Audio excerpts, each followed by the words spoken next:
Sahana Vavatu Sahanau Bhunaktu Sahaviryankaravavahai Tejasvinavadhitamastu Ma Vidvishavahai. Om Shanti Shanti Shanti. We have spoken about the wise person who is called a Jivan Mukta and or a Jnani, and they understand the basics of why is it that we see duality when in fact there is oneness. And we have shown this through Jiva Jagat Bheda, Jiva Bheda, and Jiva Ishvara Bheda. So initially it seems that there is a difference, but upon inquiry we come to see that there is no difference whatsoever when we do a Satya Mithya analysis. So this means that when a wise person sees a nice statue, goes to a temple or goes to some sacred place, then on one hand, what you see a form, but your cognitive understanding is getting you through that form. And thereby, no matter what you see, no matter what thought you have, it always resolves into the same content. And thereby identifying or recognizing self as the very substratum, as the very substance of all that is, then all of my at once karmas are disowned. Therefore, there is nothing to give me a physical and a subtle body. What gives you a physical and a subtle body is your causal body. Your causal body is, we call ignorance, because the causal body is a product of your Sanchita karma, and Sanchita karma means that all of the results of actions who I have done as a doer go into the Sanchita karma, and now I want my money back. I have put action into the world, and I want a return on my investment. Therefore, that return of investment now produces the next consequence in my life. And since all consequences cannot exhaust themselves, then naturally there will be a new physical and subtle body that's going to be created. And then we say, and we continue living out the previous experiences that we are yet to live out in the form of punyam and papam. So this is the general basis of what causes rebirth. And by recognizing that I have no connection to this causal body, then at once I am free of the causal body belonging to Andre, belonging to Ninu, belonging to Vijaya, etc. Therefore, this allows a person to live with relative and a certain amount of composure and equanimity. And this person's devotion to Ishvara ironically increases, not decreases, but it increases in a very personal way, not in a loud way, not in a way, and if it can be loud, if that is your personality, that is not up to us to decide whether it's loud or not so loud.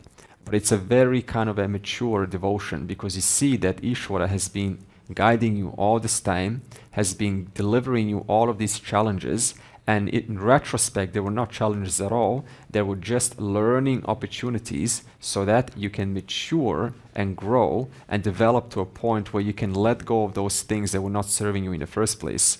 Thereby, every notion becomes useful for a moment, but then I relinquish that notion because it has done its job. Therefore, everything that you've ever done in your life was nothing but Ishvara supplying you whatever knowledges, whatever people you were compatible with, you were mature to learn from. Then when your maturity rose, then those certain situations and people no longer played that significant role unless they have grown up with you. If they're not growing up with you, then you will feel a certain gap between that. And this gap will be more and more accentuated the more you start to evolve. When this person, Jivan Mukta, finally drops their body, then we call that Videha Mukti, which means that since I no longer have a causal body, I will no longer come back as one of the many individuals. I will now, I enjoy myself as all that is. And then we used a simple metaphor, and we said it is as though the total space it's as though the pot space merges with the total space, even though there was never any division in the first place. So the merger is not actual. There's no such thing as merger. It's only a merger in reference to dissolution of the upadi, dissolution of the body and mind. It is as though what else did I use? The light with the total light, the pot water with the total water.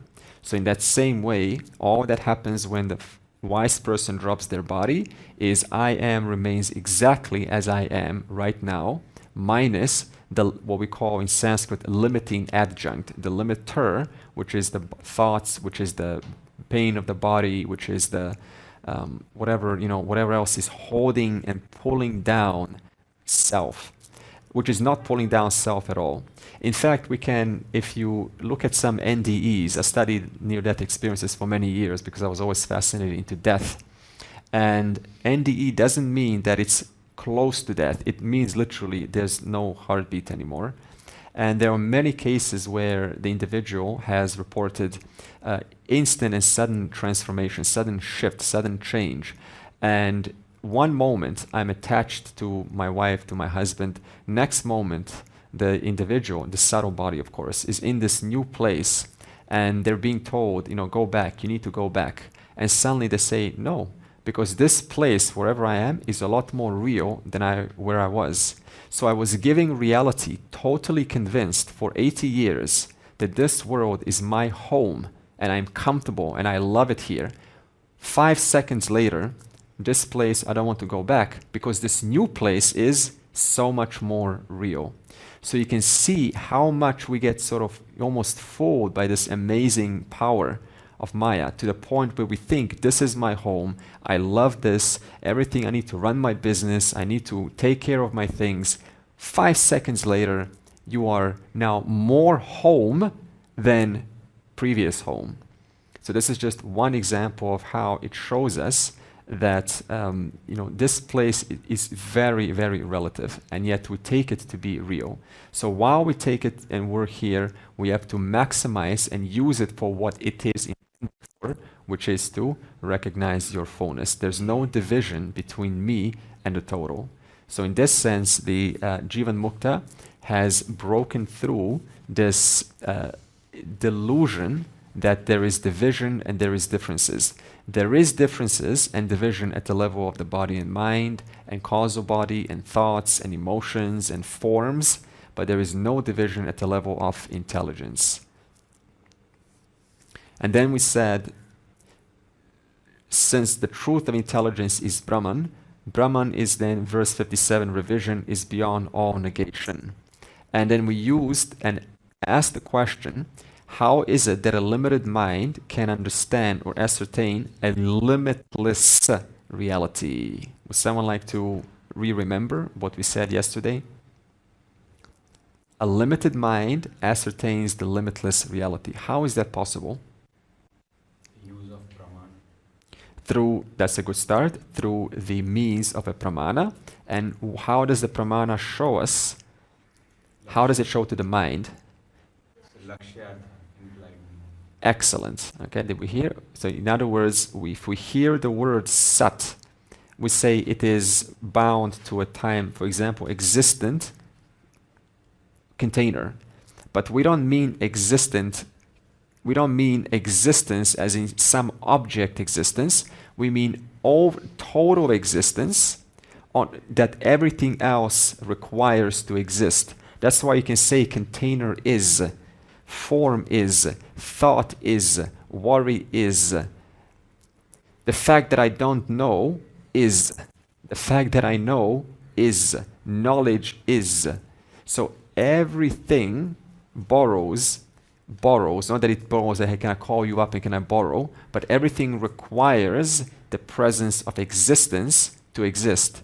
So now when we go home very soon, and when you get caught up and you say to yourself, hey, so it was very clear, this knowledge in the class, but now it's gone. I feel like the light has dimmed down. What will be your strategy?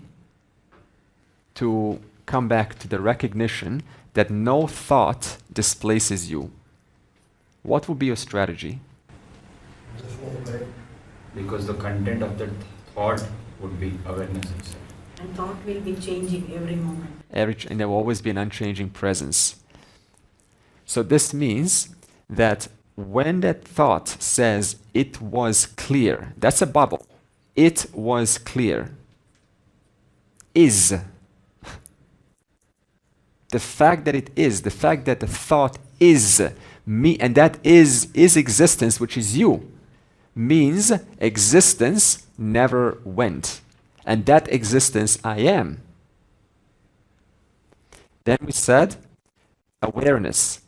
Awareness we tend to think of as a state of mind. For example, Buddhism will use awareness or consciousness as a state of mind. Most 99%, in fact, I think almost 100, I'm going to say for safety reasons, because if I research, I may find out something different. But for safety reasons, I'll say 99.9% of schools of philosophies will use consciousness or the word awareness as a state of mind. We do not mean to be a state of mind. We specifically mean it is that choiceless presence, choiceless awareness, which is without your effort, always true, ever available, never not present, it never changes, and it is the revealer of all changes. It is the revealer of all states, the revealer of the changes, the 6 changes of the body, and hundreds, 60,000 changes of the mind. It is the choiceless amness. I am, I am, I am. Never mind what is on top of this I am, what's mixed up with this I am. But the fact is, I am. Therefore, existence is the total existence, which is not bound to time and space. It is the isness, which is prevalent through and through all objects. Pausing there, can you give me an example where this isness is not? I'll give you one example. Nothing is. Even nothing requires the presence of awareness to be recognized. What is revealing nothing? That means there's something there. So it's never truly nothing. There's always a something, but that something is not an object. That something in whose presence nothing is revealed is this isness, existence, awareness. Even if you go to Nirvikalpa Samadhi, the deepest state of meditation. Now, we cannot quite say there was nothing there because there's no ahamkara in Nirvikalpa Samadhi, but if you could, there was nothing. It was just pure purity. You come back, there was purity, there was just total nothing, vastness, limitlessness. Even the word limitless is not even close to what it was. That implies the presence of something. Even if there was nothing, there was I, who was revealing nothing. Therefore, existence, awareness can never go away. It is always true in every single experience, every single state it is true. And for that existence awareness to be recognized for what it is, without my imputations, my additions or subtractions, for that I need a independent means of knowledge. Science cannot do it. Psychology cannot do it. It is an independent. Independent means it doesn't depend on anything else. That means nothing else is supporting it. It is self-supporting. And how do we gain this knowledge? Do we gain this knowledge from a human being? No, it is apaurusheya jnanam. Apaurusheya jnanam means it is not of a human thought. That means a human thought didn't go, okay, let me just think, let me create some system up. It is revealed. That's why we call Shruti. Revealed. The knowledge is revealed through deep contemplation, through deep meditation, through deep thought. It is revealed. And once it's revealed, you can't contradict it. Therefore, what makes a pramana? If you remember, two words. Two criterias make up a pramana, a means of knowledge. If you remember, it cannot be contradicted, refuted, negated. And two, it is like an ear, unique. That means nothing else can do the job except it. Nothing else can hear except my ear. So in that sense, ear becomes pramana, because it's the only thing that can do the job of hearing. And if it hears a sound, assuming you're not on some kind of a trip, it can hear the sound. It can hear. You can't contradict it. Can't contradict that. Okay. So in that same way, pramana is unique. That means no other pramana can do what Vedanta pramana can do, and two, it is non-contradictable. Well, if it's non-contradictable, then why do we constantly have attacks onto Advaita Vedanta? Because the mind that is attacking is yet to make itself subtle.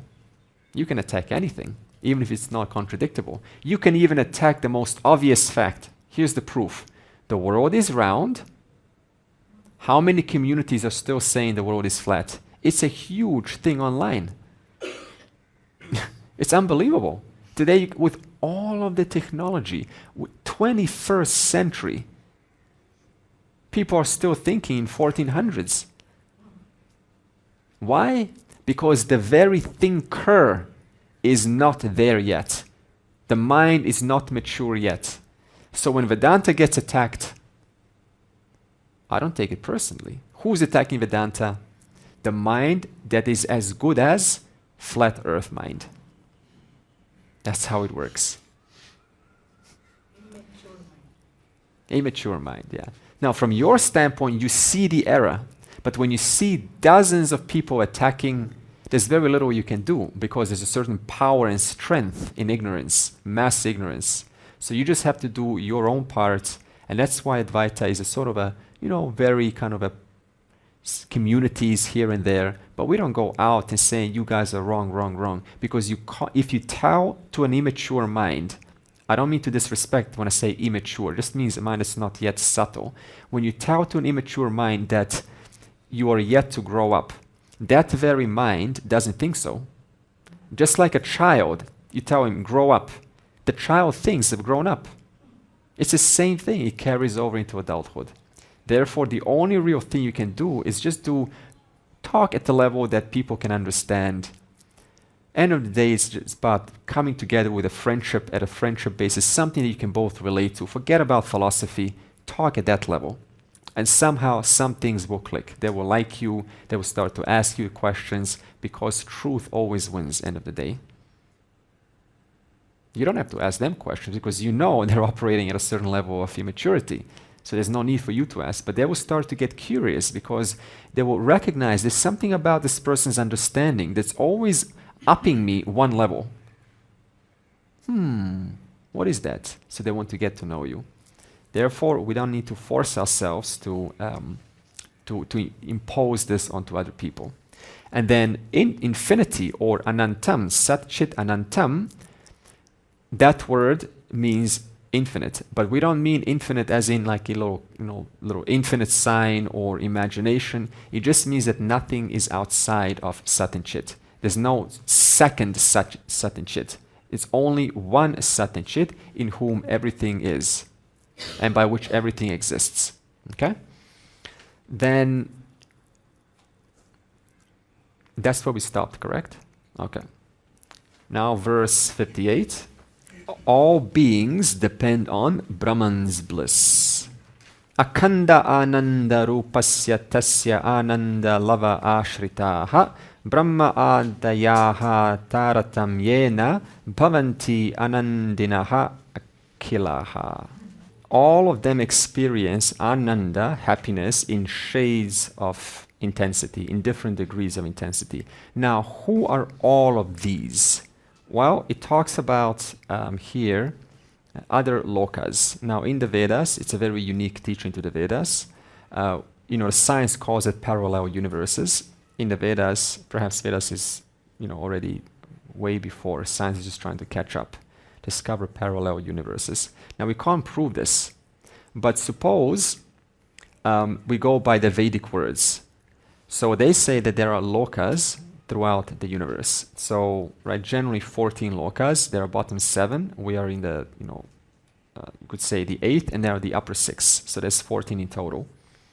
Now, jivas, sentient beings, disperse throughout these lokas.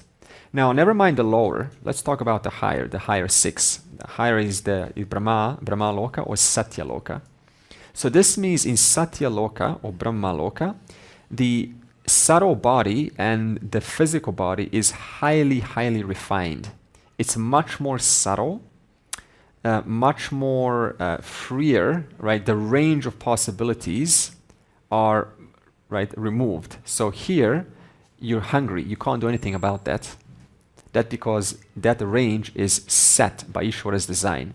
But in other lokas, the pleasures are much more refined and subtler and longer lasting, and they are easier to attain, and they are effortlessly almost, gotten. So there's still some, mechanics of seeker-sought resolution. And that is what I want to cover. Every loka, whether this one or heaven, it is still the same mechanics. It's a seeker-sought resolution. How long? Not temporary, not permanent. It is temporary. So not only is it heaven a seeker-sought resolution temporary, but also that resolution of seeker and sought provides you a range of happiness. You can have a seeker-sought resolution, but another person can also have that. They have 10 times greater pleasure than your own, but you both have seeker-sought resolution. So not only is a seeker-sought unity temporary, number one, but number two, it varies based on degrees. And it also varies based on the amount of punyam that a person has earned on earth and how they are in general, what kind of part they play in the society. And who are they surrounded by? If you're surrounded by wonderful, discerning, happy friends, then your seeker-sought resolution with them will be a lot higher than those who are in a gang who also have a seeker-sought resolution, and they call it the brotherhood. It's a different kind of happiness. In the chapter 14 of the Bhagavad Gita, we call happiness tamasic happiness, sattvic happiness, and those two, and rajasic happiness. So even happiness has degrees of intensity and purity.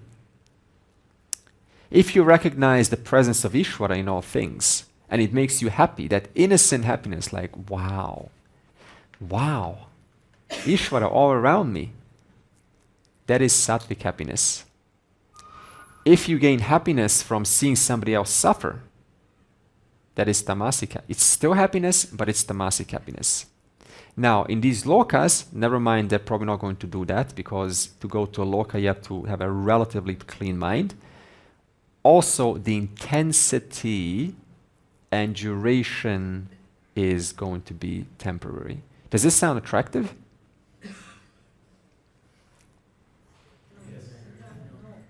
Maybe yes or no, that's always a safe answer. Yes, in a kind of contrasted to Earth. It's more effortless, you don't have hunger, it's the music is just out of this world. You are in like drunk on bliss. And it's just amazing, you're appreciating your existence. Mere joy of existence, mere joy of being. No need to do anything. Mere joy of hearing the glories of Ishvara. Joy of hearing that I and Ishvara are one. That's wonderful. But the clock is ticking. For a couple millions of years. We don't know how long. Yeah. And that at the back of the mind is going, okay, I've come to realize I've been on heaven for a couple millions of years. I'm starting to realize my time is running out. And then you come back to Earth. Now this has already happened, because how long have we been here? For beginningless lifetimes. So this has most likely already happened many, many times. We don't know. I'm just speculating now. We don't know. But suppose it has. You're here. That's the point. You're here again talking about heaven. So it doesn't make sense. Therefore, all beings depend on Brahman's bliss. This means that every happiness at every loka is just a taste, a little lick of Brahman's total limitlessness, total fullness. They're all just kind of, nice reminders of what I really am. And thereby, at one point you say, I want the whole thing, because I am the whole thing. Therefore, I have the right to claim who I am. Look at this. I have the right to claim Brahman, because I am that. It's not a matter of I don't have the right to accomplish. I don't have permission. I'm not good enough. I'm not worthy. You are this. You are Brahman. You are fullness. You are infinity. So there's no question of saying, maybe next life. I'm just being humble to the Guru. Maybe something's going to happen next life. You are that right now.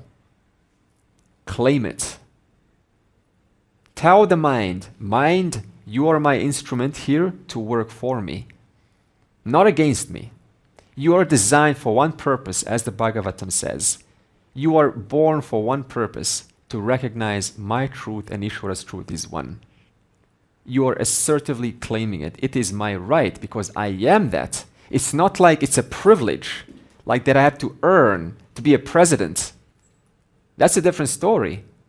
Therefore, I come to say to myself, this is going to Ishvara, help me. Just help me. I am sincere. I want it to be in this life.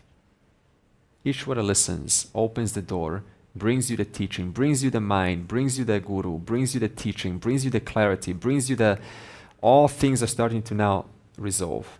The false notions are starting to fall away. Things are starting to make sense because you are starting to claim what you are. Claiming means, can you bit explain? Claiming, when I say the word claiming, Swami Paramarthananda sometimes calls it owing up. Owing up. Now, what does it mean to own up? It is as good as saying like this example. Suppose a individual is 25 years old and is still carrying this notion of, I'm a little kid, I want to be kind of approved and validation. I want people to sing happy birthday every single year and I want to feel special and I want to still be this little kid who's being pampered. And then the father goes over, grow up, son, grow up, own up. You are at a new stage now. So what is the father really saying to the son when he says, grow up? Just own up, you're an adult. What is he saying? Drop your idea that you are the small kid. It is no longer appropriate for you. It has played its part.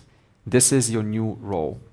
Therefore, when we say own up, drop this idea that I am not worthy, that I am a small thing, that I don't deserve it, that only the big shots, the Mahatmas deserve it.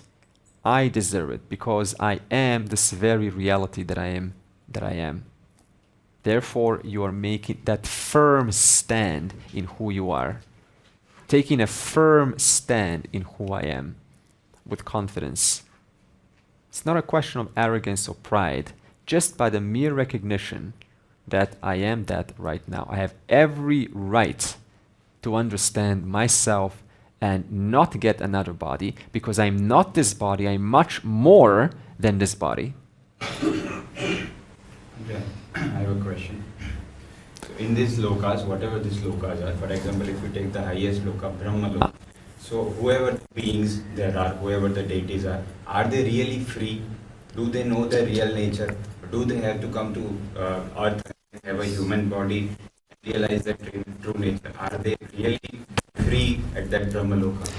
For example, in Kena Upanishad, there is a story, as I said, of Indra, Vayu, and Agni, who they didn't know their nature, but they are in heaven. So they have certain privileges. and they have a subtler mind and body, and they have much greater pleasures. And they saw a yaksha because they were sort of a little bit, pride. They won over the asuras, and so they sort of took their victory as my victory. So they forgot. So it shows us that whoever was in heaven doesn't quite recognize that all that is here is Ishvara, right? So that's like that. Now they see this yaksha comes over and recognizes these are a little bit, they're starting to veer off, derail themselves.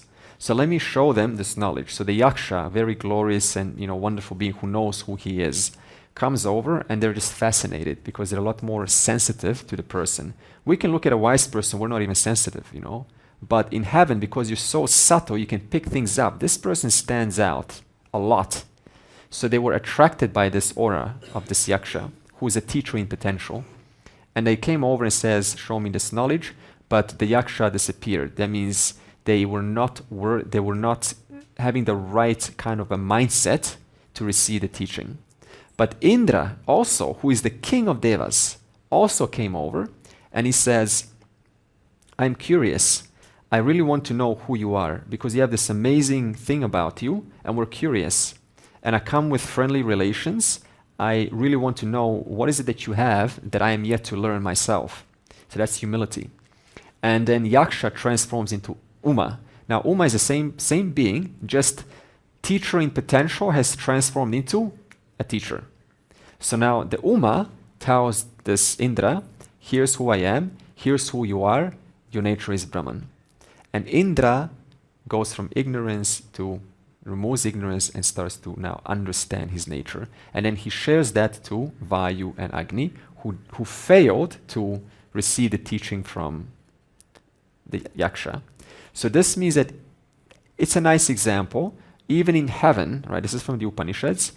You can get moksha, but it is unlikely because the pleasures are so intense that when you're happy, you don't think about philosophy of life. You're just, you're just totally blissed out. It's possible, but unlikely. Now, they say that in Brahmaloka, when you perform rituals for a long time, you gotta be very strict from the Vedic rituals, Karmakanda section of the Vedas, and you go to Brahmaloka. Now they say that Brahmaloka is the only other appropriate place where moksha is possible, because that place is only designed for the knowledge to take place. The pleasures are still there, but the focus is self-knowledge. Now when you go to Brahmaloka, now what is this you that goes? Is it awareness? No, the subtle body. So when the subtle body goes to Brahmaloka, then it hears the exact same teaching as on earth. Nothing new. Nothing more creative, nothing more profound. Exactly the same teaching. Tattvamasi, you are that. So this means, where is it easier to attain moksha? Here or Brahmaloka, which you can't even prove really. Here. Okay? So even if to go Brahmaloka, you have so much constant tapas and rituals and pujas and prayers and so on. So there's no guarantee. Therefore, the only realistic place for attaining moksha is on earth. But all across the board, it is ignorance. It's still within avidya and atyasa. Krishna tells in Bhagavad Gita that even after going to Brahmaloka, you will have to return to earth. Yeah, and some other texts say that, yeah, and other places it says that in Brahmaloka you stay there with self-knowledge, and you still have this causal body, and you have to exhaust your prarabdha karma, just like on earth. One day of Brahma, then you are at one with Brahman. Yeah, so this is how the Vedic vision portrays it.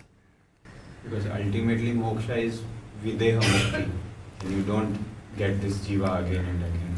Yeah, so moksha is then after we drop the body, then it's called videha mukti. That means I never again come back. So this wise person, didn't get death. We call it, they got videha mukti. But how do I know whether they're wise or not? I don't really know. So Videha Mukti would just kind of introduce another term. What happens after you drop your body? How are we doing so far? Are we tired from yesterday? No? No? Good. Okay. Verse 59, Brahman pervades all transactions. Tad yuktam akhilam vastu vyavaharaha chid anvitaha tasmat sarvagatam brahma kshire sarpihi iva akhile. So we have milk, and the milk, by a certain churning process, now we need Krishna's churner. Has anyone bought? We need it now. Yeah. Well, we take that and we start to churn our minds. Krishna's knowledge is churning our minds. And by churning our minds becomes capable of recognizing there is something that is illuminating the mind constantly, that choiceless awareness. So in that sense, here uses the example, butter is, or whatever, curd or butter, right? Butter is present throughout the milk all the time. But I don't see that butter because it takes effort, a certain pramana process to extract, to recognize that butter. So this means that in that sense, every form is equally pervaded by Brahman. But I have to recognize that Brahman by churning through a pramana. So what becomes my savior? Just like milk, I start out with milk, don't I? I don't have the butter. I'm starting out with what I am given. What are we given? Forms. It's all about forms. So we start with what we are given. The only other choice is what? If I start with Vyavaharika, which is forms, what's the only other choice? I start with Vyavaharika and Pratibhasika. Now, if I start out with Pratibhasika, look at that. I'm not even at Vyavaharika level. I'm now in my little bubble. Let me remove this, let me put this. I'm totally not here. That's how we say, get rid of that Pratibhasika. First step in Vedanta. Second step, when I'm here, we call it in normal language, come back down to earth. When I'm here, I start to appreciate the forms, and now I'm available to start analyzing my thoughts and the world. That's the process. Now, when I analyze, churn to the pramana, I come to the final building block of reality, which is Brahman.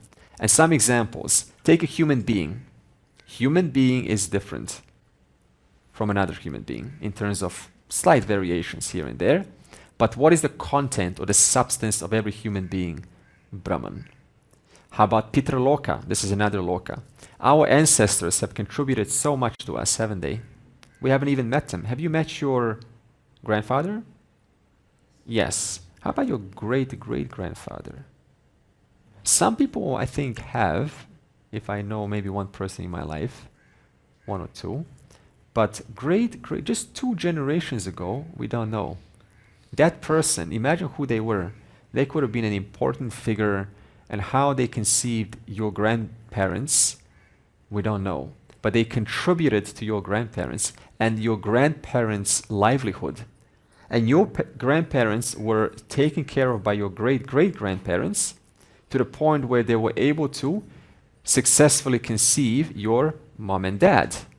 Your mom and dad were fed, and they've gotten a good home, and they were educated well by your grandparents, and now they, through their inspiration and influence of their parents, gave birth to you, to your body. So your body is a direct impact, genetical framework of your great-great-grandparents. So this means they have done so much for us.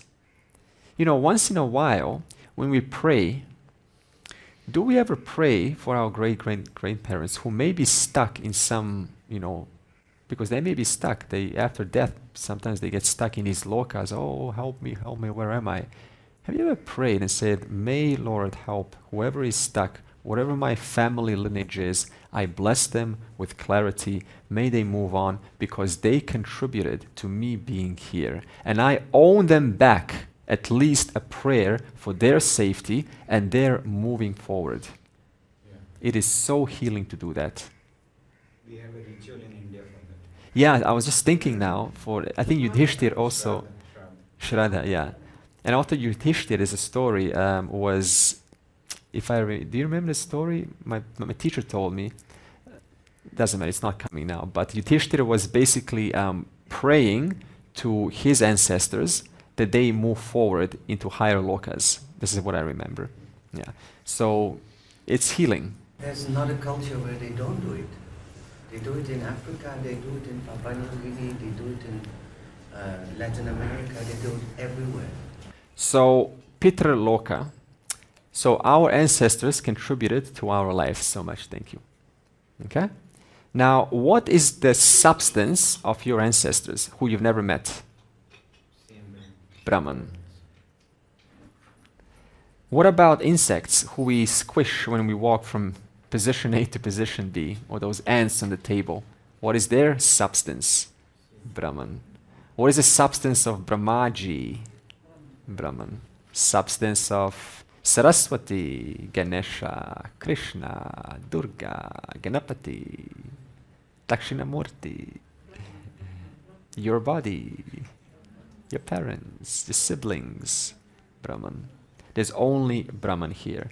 Therefore, the self-evident awareness, which is always known to you as amness, which never changes, which is a substratum supporting all of the changing experiences that are recognized throughout the day, that self-evident awareness is the content, the substance of everything in this universe. And that is available to you right now. Because it never changes, that's why it's available. If it underwent change at the time of creation, you wouldn't be able to do Drigdarsha Viveka.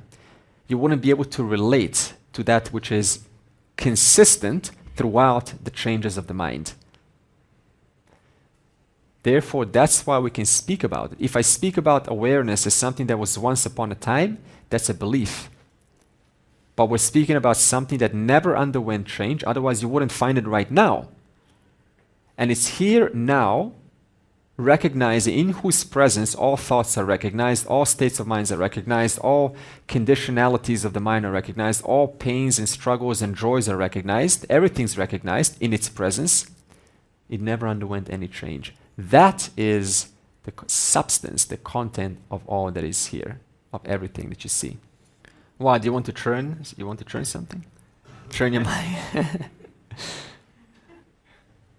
Maybe it's a good symbolism, isn't it? When we have it at your house, on the shelf, it reminds you, churn the mind. Now it becomes a lot more relevant, doesn't it? Yes. Yesterday it wasn't so relevant. I've kept it in kitchen, my study room, my study table, everywhere. That's how small churners. Whenever I see churn. Yeah, that's why I was talking about it so much yesterday. Now we're like, oh, okay. Helps a lot. I'm thinking maybe I can have a tattoo of the churn. This is what I meant by priming your mind so it finds relevance in the teaching. This is a good example. The moment it finds relevance, it wants to now ask. It wants to get it. So how do we now prime our mind for Vedanta to the point where it's as relevant as yesterday's churner? So this was the first thing we said. This is a unique Krishna, which only who has churner. All other Krishnas has fruit. It's really good now that I think about it. You know, churning. In the world, it seems there is no other idol with churner. Yeah. Only with fruit. So through Krishna's knowledge we churn. Yeah, maybe because for us. I was just joking, but still Madhavacharya did not understand it. No? Oh, yeah. I wonder we can do some research and see what is the symbolism for them. What is this churner? See, there's always a symbolism, like Vishnu. You know, Vishnu lying on the bed, and the snakes are turned inwards. So the snakes are the mind. Now, the mind has 1,000 views to see outwards, but it found that which is most attractive, Vishnu. Otherwise, if your mind goes out 1,000 different directions, you miss out on what is most obvious, Vishnu, which is consciousness. So the mind, through practice, has learned to see that which is always true. See that which is always true. And then he carries the big mace, the gada. And the mace is I will clamp you on the head if you don't listen to my conch. Yesterday we were doing like this. Yeah. The conch is the inner conscience that we have, that inner calling, that inner voice, always calling, here's the right thing to do. And if we don't listen to that, then we get Vishnu's gada on the head. And we're all given Vishnu's chakra. Vishnu's chakra means it can slice through falsehoods. It gets to that, it cuts through ignorance. We're also given his chakra, discrimination. We're given his conch, that inner conscience. And we're also given his gada, his mace, dharma. The moment we violate that dharma, on the head. And he's being massaged by Lakshmi, who represents all wealth in the universe. All wealth that we borrow is Lakshmi. Spiritual wealth, physical wealth, material wealth, intellectual wealth. So what is she doing? She is blessing him constantly. She's massaging his feet. She's at his service. And he is in what kind of a sleep? He's totally oblivious to this. He is in nidra. Yoga Nidra. Yeah, yoga nidra. That means he is in utter bliss. I am being served by myself, my Lakshmi. Utter bliss. All this is mine, but I have no need to go and pursue it because it is none other than me. And out of his navel is Brahmaji, who's on a lotus flower, which is constantly creating the world, which is the world that we're in now. Or we take Ganapati. Ganapati is another interesting symbolic figure. So when I say Om Gam Ganapataye Namaha, I don't just say that. I think about the symbolism. Big fat elephant. Why fat? Why is he not thin? Yeah. Yeah, his satisfaction. That means when you're full, like yesterday after food, you're full and you know when to stop.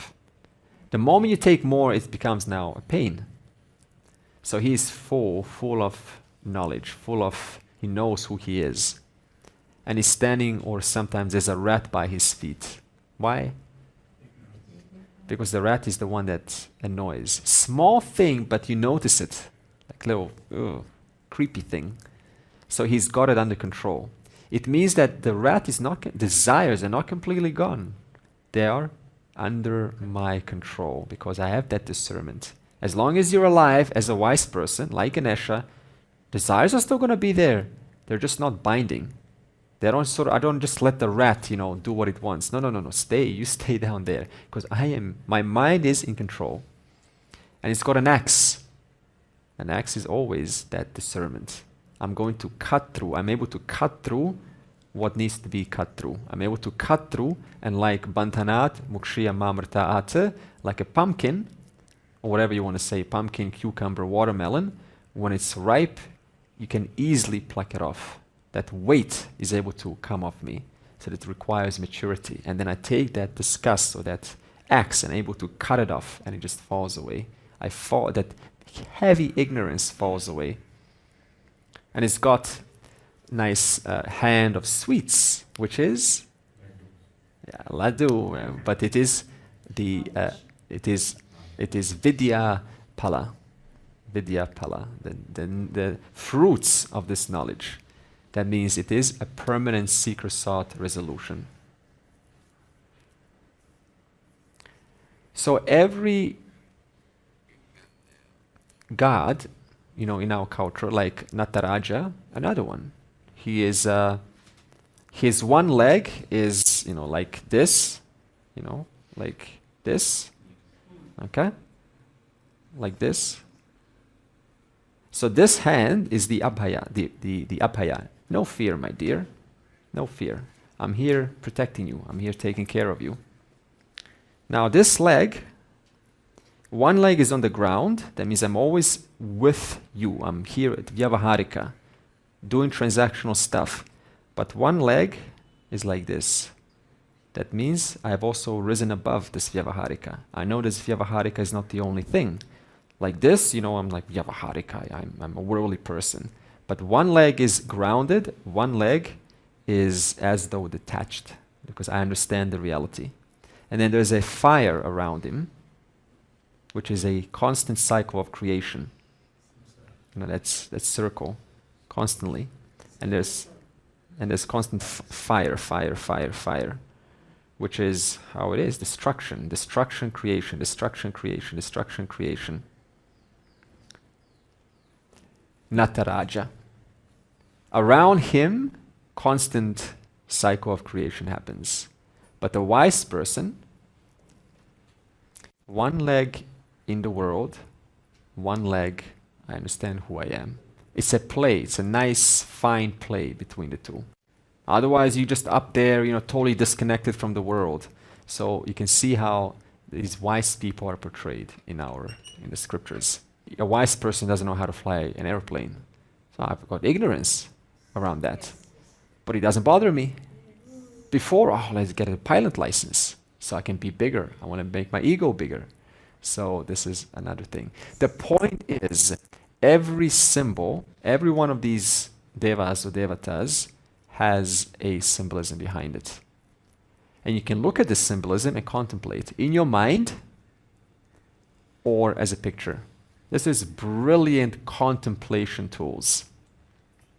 They're not just to be looked at. Oh, wow. Okay, move on.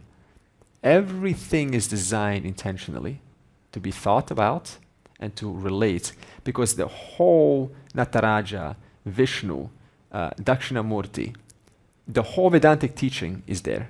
The whole Vedantic teaching is in one single picture. That's how we learned as tribes, even Aborigines, in Australia, and Native Americans in America. How do we learn? We used symbolisms, and we incorporated thousands of years of wisdom into pictures. I know this because I read the book Memory Craft by a memory championship from Australia. She analyzed all of the tribes, most of the tribes around the world, and they said, how do these shamans, chiefs, how are they able to carry stories through generations without any writings whatsoever?